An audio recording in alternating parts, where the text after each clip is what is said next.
Most of the popular sports in the world are played on this positive force of nature.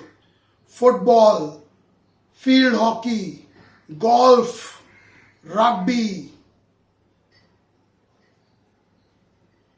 It's such a soft, cushion-like experience to play on this surface. It protects you from injury. Walking on this force is just a wonderful experience for our toes and the soles of our feet. It relaxes it. It relaxes us. I'm talking about grass. Bamboo is a kind of grass, is a type of grass that can grow up to 60 feet in height. You have those wonderful bamboo forests in Japan and China. But I'm mainly talking about the grass that is found on the lawns and in the forest and in hilly areas. The floor of the earth, basically, with a wonderful soft green blanket covering the earth and the soil below. Laying on the grass is just an amazing experience, especially during the summer, spring and autumn months. Laying on the grass under the shade of a tree, enjoying, looking up at the blue sky and the clouds floating by. One of the best experiences for me is walking in this grass, early morning hours after it has rained, or even if it hasn't rained in the monsoon and winter seasons. The dew collects on the blades of the grass, and walking through it barefoot is just such a tantalizing, wonderful experience. It's a natural high. Natural. Nothing unnatural about walking through the grass, laying in the grass. Can you imagine a garden or a lawn without grass? It's one of the most difficult things to picture, because grass is such an integral component, an integral aspect of gardens, lawns, and the floors of forest and jungles all over the world. We take it for granted, but it adds so much vitality, color, and wonderful, wonderful soft texture to all these areas. It's used for so many sports, from football to rugby, golf, because it's such a soft material, the grass. When you fall on it, the chances of injury are minimized. If you play football on concrete, imagine what would happen if you fall. Cricket on concrete and you dive for a catch. Imagine what would happen to your elbow when you hit the concrete. You wouldn't have an elbow. That's the power of this grass. It protects us. But at the same time, it has this wonderful soft color. It adds so much color to Mother Nature. We don't even realize it, that light grass, and for that matter, even the dry version, the hay, is used to feed animals. Many of the animals, wild as well as domestic, live and feed on grass. From the deer to the horse, from the cow to the sheep, all of them enjoy feeding, grazing in the grass. Imagine how wonderful it would be for human beings too. Imagine yourself taking a walk through the grass right now. It's early morning hours, winter morning. The dew is collected on all the blades of grass. Take off your shoes. We made sure there are no poisonous snakes or any other thing where you are walking. And walk through the grass gently. Feel the grass, the tips of the grass blades on the soles of your feet, your toes. Feel that moisture, the wetness. It's one of the best experiences. Simply amazing. Simply amazing.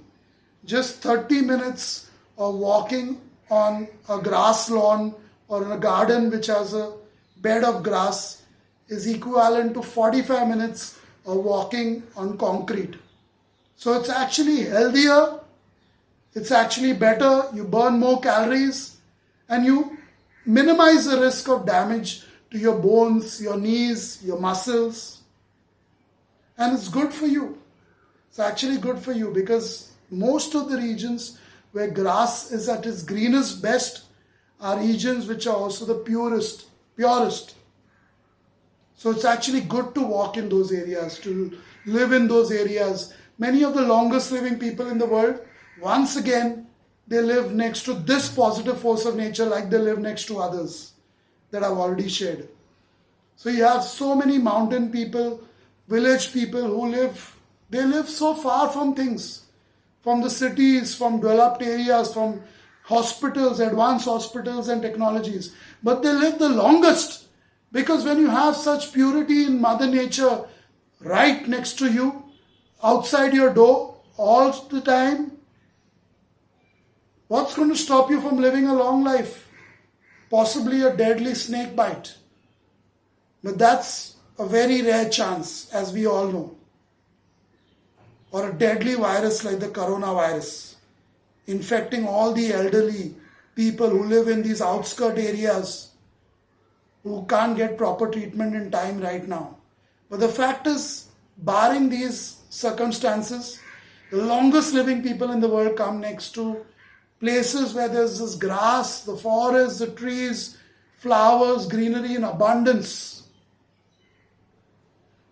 And even in the cities, whether you go to Chicago, you talk about New York, talk about Mumbai, talk about the garden city, Bengaluru, all of them have an abundance of grass, but in limited areas, in bits and pieces. So you must make the time in your schedule.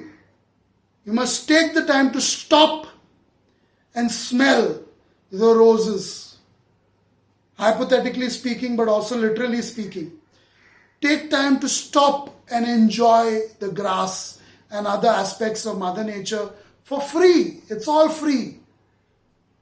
By the way, if it isn't free and you actually do proper landscaping for your lawn and garden, it will increase your property prices by up to 20%. Just a well manicured landscape lawn increases the property value, and this is the statistics from the US Realtors Association. 20% an increase just with a well manicured lawn, which means basically grass and a bit of plants and flowers here and there. Increases the property value because people want to live in homes like that. People are dying to live in homes like that. You ask any working man or woman where they want to live if they had a choice. Do they want to live in a densely populated concrete jungle? Or do they want to live in a large home which has a grass lawn with a well manicured, maintained garden with flowers, fruits hanging from the branches of the trees? Do they want to live in such an area? Close to the beach, possibly close to the lake or on the lake? Do they want to live in such an area or a concrete condo? Take your pick.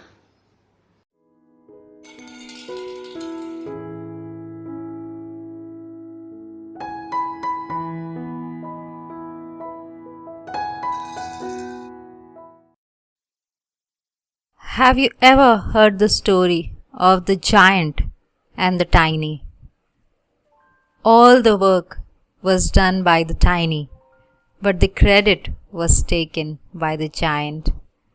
Same is the story of our friend's grass. It silently, quietly, gracefully does so much for us, for our lives, for our environment, for our planet, but it seeks no credit. We don't see it being eligible for much of credit. We only look at the big jobs, big claims to give credit, to appreciate, to acknowledge. But what if the grass one day decided we have to pay before we step onto it? We have to pay before we sit on it. We have to pay before we lay down with a broad smile on our face. Grass is so graceful. It lets us enjoy its company without even making its presence felt evidently, without intruding, without disturbing.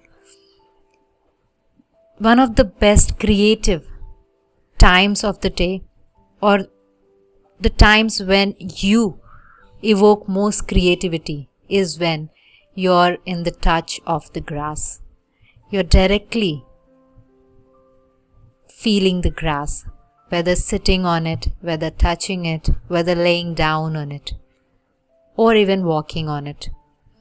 It does not cry, complain, fight, even if we trample upon it, even if we jump on it. It lets us play with it. It is so giving and so forgiving. We keep doing so many nasty things with grass, but it does not complain. It knows its responsibility in our life. It feeds millions and millions on this planet. For us humans, small things don't even exist, or we fail to see it. But for those who feed on it, they know the importance of it. They know the value of it is equal to life. Grass is life. It may not be for a human being who feeds on his mother's milk or eats the food that we prepare, that we grow. But if we didn't have the grass, if we didn't have the barley, if we didn't have the wheat, we didn't have the rye, we didn't have the rice, who would feed us then? We only think life is something that claims the credit for it. But have you ever thought all those animals, the horses, the cows, the goats, the elephants, they feed on this. It is life for them. It is bread for them. It's the most satisfying view when you look at an animal enjoying its food, eating the grass. We look at only the beauty of the grass. We only look at how good it looks to our eyes. We see the greenery and we feel that's the only benefit it can serve to us. I remember when I was very little, how I used to hold my grandfather's hands and walk bare feet in the grass, especially during the early hours of the day, early in the morning, when the dewdrops were still there on the grass. It had not dried. The wetness of that grass, the moist grass, made me feel as if I was walking in the heaven. The experience is incomparable. I often dream of it. I see myself walking again in the moist grass early in the morning when the soft sun is just good enough to give me the brightness. And I often regret why do we downplay the value that this force of nature gives us? Why don't we use it as a daily force in our lives?